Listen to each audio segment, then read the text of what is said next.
السلام علیکم ورحمۃ اللہ وبرکاتہ۔ الحمدللہ رب العالمین والعاقبۃ للمتقین والصلاة والسلام علی سید الانبیاء والمرسلین ومن تبعہم بإحسان الی یوم الدین، اما بعد۔ ناظرین کرام، آپ سب کا استقبال ہے ہمارے یوٹیوب چینل پیام محمدی میں۔ ہماری آج کی نشست آداب زندگی کے سیریز کی 22ویں نشست ہے، جس کا عنوان ہے قضاء حاجت کے آداب۔ ناظرین کرام، پیشاب پاخانہ یہ انسانی ضرورت ہے، لیکن جس دین کے ہم ماننے والے ہیں وہ دین پوری انسانیت کے لیے ہے، اور زندگی کے ہر موڑ پر اس دین نے انسانوں کی صحیح رہنمائی کی ہے۔ تو ہمارا دین اسلام قضاء حاجت کے سلسلے میں بھی صحیح آداب کی جانب ہماری اور آپ کی رہنمائی کرتا ہے۔ آئیے چند آداب کا تذکرہ میں آپ کے سامنے کر دوں۔ پہلا ادب یہ ہے کہ جب قضاء حاجت کی ضرورت محسوس ہو تو فوراً اس سے فراغت حاصل کر لیں، تاخیر نہ کریں کہ اس سے آپ کو نقصان ہو سکتا ہے۔ دوسرا ادب یہ ہے کہ جب بیت الخلاء میں داخل ہوں تو داخل ہوتے وقت پہلے بائیں قدم کو اندر رکھیں، اور داخل ہونے سے پہلے یہ دعا پڑھ لیا کریں، بسم اللہ اللہم انی اعوذ بک من الخبث والخبائث۔ اور جب بیت الخلاء سے باہر نکلیں تو پہلے دایاں قدم باہر رکھیں اور یہ دعا پڑھیں، غفرانک۔ تیسرا ادب یہ ہے کہ اگر کھلی میدان میں قضاء حاجت کرنا ہو تو لوگوں کی نظروں سے دور جا کر ضرورت سے فراغت حاصل کریں۔ لوگوں کے درمیان اور ارد گرد آپ اپنی ضرورت سے فراغت حاصل نہ کریں، بلکہ ایسی جگہوں میں چلا جائیں جہاں لوگوں سے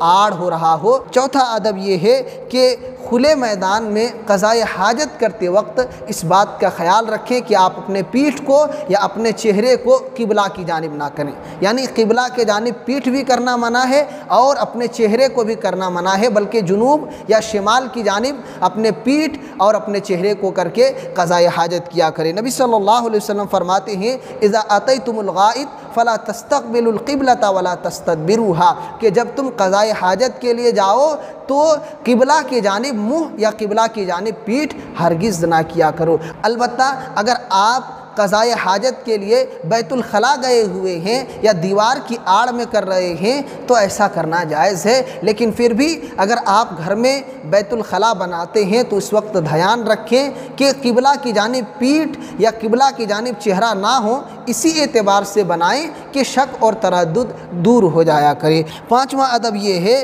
کہ قضاء حاجت کے بعد اچھی طریقے سے، اگر آپ بیت الخلاء میں قضاء حاجت کر رہے تھے تو اچھی طریقے سے بعد میں پانی بہائیں، کہ جس طرح آپ پسند کرتے تھے کہ جب آپ بیت الخلاء میں داخل ہوں تو بالکل صاف ستھری ہوں، ویسے ہی جب آپ باہر نکلیں تو بالکل صاف ستھری رہنی چاہیے۔ چھٹا ادب یہ ہے کہ لوگوں کے راستے میں، ایسے ہی سائے کی جگہوں میں، بس اسٹینڈ میں یا ہوٹلوں کے قریب یا وہ جگہیں جہاں عام طور پر لوگ جمع ہوتے ہوں، ان جگہوں میں آپ پیشاب پاخانہ نہ کیا کریں، کہ اللہ کے نبی صلی اللہ علیہ وسلم نے منع فرمایا ہے۔ آپ صلی اللہ علیہ وسلم فرماتے ہیں کہ لعنت کے 2 کاموں سے بچا کرو۔ اللہ کے نبی صلی اللہ علیہ وسلم سے پوچھا گیا اللہ کے رسول وہ 2 چیزیں کیا ہیں؟ آپ صلی اللہ علیہ وسلم نے کہا الذی یتخلی فی طریق الناس او فی ظلہم، کہ لعنت کے مستحق وہ لوگ ہیں جو لوگوں کے گزرگاہوں پر، جہاں سے لوگ گزرتے ہوں وہاں قضاء حاجت کرتے ہوں، یا جو سائے دار درخت ہوں اس کے نیچے قضاء حاجت کرتے ہوں۔ ایک دوسری روایت ہے، آپ صلی اللہ علیہ وسلم فرماتے ہیں اتقوا الملاعن الثلاث البراز فی الموارد وقارعۃ الطریق والظل، کہ لعنت کے 3 جگہوں سے، لعنت والے 3 کاموں سے بچا کرو۔ ایک یہ ہے البراز فی الموارد، ایسی جگہ جہاں گھاٹ پر لوگ اترتے ہوں یا جہاں سے پانی وغیرہ کھینچ کر لے کر کے جاتے ہوں، جہاں لوگ نہاتے ہوں، تو اس گھاٹ کے پاس قضاء حاجت کرنا۔ دوسرا عام راستے میں، اور تیسرا ہے سائے دار درخت کے نیچے جہاں لوگ آرام کرتے ہوں۔ لہذا آپ ایسی جگہوں پر کبھی بھی پیشاب یا پاخانہ کرنے سے پرہیز کیا کریں کہ اس سے دوسرے لوگوں کو تکلیف ہوگی اور ان کو گھن محسوس ہوگی، لہذا اس عمل سے آپ پرہیز کریں۔ ساتواں ادب یہ ہے کہ ٹھہرے ہوئے پانی میں پیشاب نہ کریں، کہ اللہ کے نبی صلی اللہ علیہ وسلم نے منع فرمایا ہے۔ آپ صلی اللہ علیہ وسلم فرماتے ہیں لا یبولن احدکم فی الماء الدائم الذی لا یجری ثم یغتسل فیہ، کہ تم میں سے کوئی بھی شخص ٹھہرے ہوئے پانی میں پیشاب نہ کرے کہ اس میں پیشاب بھی کرتا ہو بعد میں پھر اسی سے غسل بھی کرتا ہو۔ اس میں آپ حوض لے لیں، آپ سوئمنگ پول لے لیں، یا اس طریقے کے جو تالاب ہیں چاروں طرف سے منڈیر وغیرہ رہتے ہیں تو ان جگہوں پر آپ پیشاب پانی میں نہ کیا کریں۔ اگر ندی وغیرہ ہے تو اس میں پیشاب کیا جا سکتا ہے۔ آٹھواں ادب یہ ہے کہ اگر قضائے حاجت کے لیے لائن لگے ہوئے ہوں، عموماً یہ پبلک جو ٹوائلٹ ہوا کرتے ہیں چاہے اسٹیشن وغیرہ ہوں یا دوسری جگہیں ہوں تو وہاں لائن لگانے پڑتے ہیں بعض دفعہ کہ سارے لوگ ایک ہی وقت میں جمع ہو جاتے ہیں، تو ایسی صورت میں آپ اپنی باری کا انتظار کریں کہ جس ضرورت کے لیے آپ وہاں کھڑے ہیں دوسرے بھائی بھی اسی ضرورت کے لیے اسی مجبوری کے تحت وہاں کھڑے ہوئے ہیں۔ البتہ اگر سخت ضرورت ہو تو آگے والے لوگوں سے پہلے اجازت لیں پھر آپ جا سکتے ہیں، تو اس بات کا خیال رکھیں۔ نواں ادب یہ ہے کہ پیشاب بیٹھ کر کرنا چاہیے، کھڑے کھڑے پیشاب نہیں کرنا چاہیے۔ البتہ اگر کوئی مجبوری ہو یا کوئی ایسی جگہ ہو، جیسے عموماً آپ دیکھیں گے اسٹیشن وغیرہ میں بعض اسٹیشنوں میں کہ پیشاب کرنے کے لیے بیٹھنے کا انتظام نہیں ہے، کھڑا ہی پیشاب کرنا پڑے گا، تو وہاں مجبوری ہے، وہاں آپ بیٹھ نہیں سکتے ہیں، تو ایسی صورت میں یا ایسے ہی کوئی اور گندی جگہ ہے جیسے نبی صلی اللہ علیہ وسلم نے ایک مرتبہ پیشاب کیا تھا، آپ ایک کوڑے کے ڈھیر کے پاس سے گزرے اور آپ نے وہاں کھڑے کھڑے پیشاب فرمایا، تو اس طریقے سے گندی جگہ اگر ہوں جہاں بیٹھ نہیں سکتے یا جہاں بیٹھنے کا انتظام نہ ہو تو کسی مجبوری کی صورت میں کھڑے کھڑے بھی پیشاب کیا جا سکتا ہے۔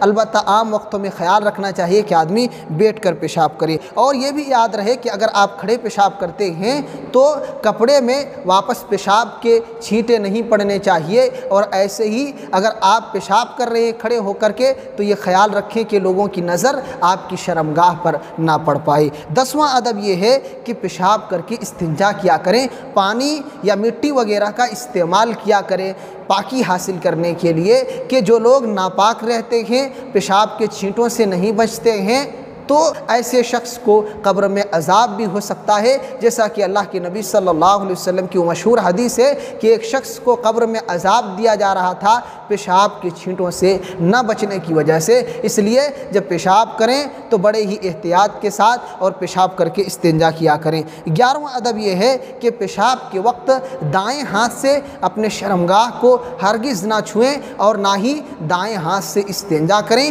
کہ نبی صلی اللہ علیہ وسلم نے منع فرمایا ہے۔ آپ فرماتے ہیں اذا بال احدکم فلا یمس ذکرہ بیمینہ ولا یستنجی بیمینہ، کہ جب تم میں سے کوئی شخص پیشاب کرے تو اپنے شرمگاہ کو اپنے دائیں ہاتھ سے نہ چھوئے اور نہ ہی دائیں ہاتھ سے استنجا کرے، بلکہ اس کی صفائی اور ستھرائی کے لیے اپنے بائیں ہاتھ کا استعمال کرے۔ 12واں ادب یہ ہے کہ پانی سے پاکی حاصل کرنا بہتر ہے، البتہ مٹی ڈھیلے وغیرہ سے بھی پاکی حاصل کیا جا سکتا ہے، لیکن ڈھیلے وغیرہ کا استعمال کرتے وقت اس بات کا خیال رکھیں کہ طاق عدد کا استعمال کریں اور کم سے کم 3 ڈھیلے سے استنجا کیا کریں۔ نبی صلی اللہ علیہ وسلم نے 3 ڈھیلے سے کم میں استنجا کرنے سے منع کیا ہے۔ حدیث سے نہانا رسول اللہ صلی اللہ علیہ وسلم ان نستنجی باقل من 3 احجار، صحابی رسول فرماتے ہیں کہ نبی صلی اللہ علیہ وسلم نے ہمیں 3 پتھروں سے کم میں استنجا کرنے سے منع کیا ہے، اس لیے 3 ڈھیلے کم سے کم استعمال کریں اور زیادہ 5 7 اس طریقے سے طاق عدد کا استعمال کیا کریں۔ 13واں ادب یہ ہے کہ قضاء حاجت کے وقت بات چیت کرنا سخت ناپسندیدہ عمل ہے، لہذا آپ قضاء حاجت کے وقت بات چیت نہ کیا کریں۔ 14واں ادب یہ ہے کہ گوبر اور ہڈی سے پاکی حاصل نہ کریں، یعنی جب آپ پیشاب پاخانہ کریں تو گوبر اور ہڈی کا استعمال نہ کریں صفائی ستھرائی کے لیے، اس لیے کہ ہڈی یہ جنوں کی خوراک ہے۔ اللہ کے نبی صلی اللہ علیہ وسلم نے فرمایا کہ یہ تمہارے بھائی کی خوراک ہے، اور گوبر یہ ان کے جانوروں کی، ان کے چوپایوں کی خوراک ہے، اس لیے اس سے پاکی صفائی حاصل نہ کیا جائے۔ 15واں ادب یہ ہے کہ سوراخ میں، بل وغیرہ میں پیشاب نہ کیا جائے، کہ ہو سکتا ہے اس میں کوئی موذی جانور ہو اور آپ کو ڈنک مار لے۔ 16واں ادب یہ ہے کہ کوئی مرد کسی مرد کا اور کوئی عورت کسی عورت کے شرمگاہ کو نہ دیکھے، لہذا جب قضاء حاجت کے لیے جائیں تو ایک دوسرے سے آڑ میں بیٹھا کریں تاکہ ایک دوسرے کی شرمگاہ یا ایک دوسرے کے خاص اعضاء نظر نہ آئے۔ 17واں ادب یہ ہے کہ غسل خانے میں پیشاب نہ کیا کریں۔ البتہ بعض جگہوں پر بیت الخلاء اور غسل خانے یہ دونوں اٹیچ رہتے ہیں، ایک ہی جگہ رہتے ہیں، تو اس میں جب خاص اسی کے لیے بنائے گئے ہیں تو اس میں پھر قضاء حاجت کیا جا سکتا ہے، پیشاب پاخانہ کیا جا سکتا ہے۔ 18واں ادب یہ ہے کہ اگر کسی کو قضاء حاجت کی ضرورت ہو، پیشاب یا پاخانہ زور سے لگ جائے اور نماز کا وقت بھی ہو جائے، جماعت کھڑی ہونے کو ہے، تب بھی اس کو چاہیے کہ پہلے ضرورت سے فارغ ہوں پھر نماز پڑھنے کے لیے آئے۔ یہی نبی صلی اللہ علیہ وسلم کا حکم ہے، ورنہ انسان نماز پڑھیں گے دل حاضر ہی نہیں رہے گا، ذہن میں سکون ہی حاصل نہیں ہو سکتا، بلکہ پورا انسان تکلیف محسوس کرے گا مکمل نماز میں۔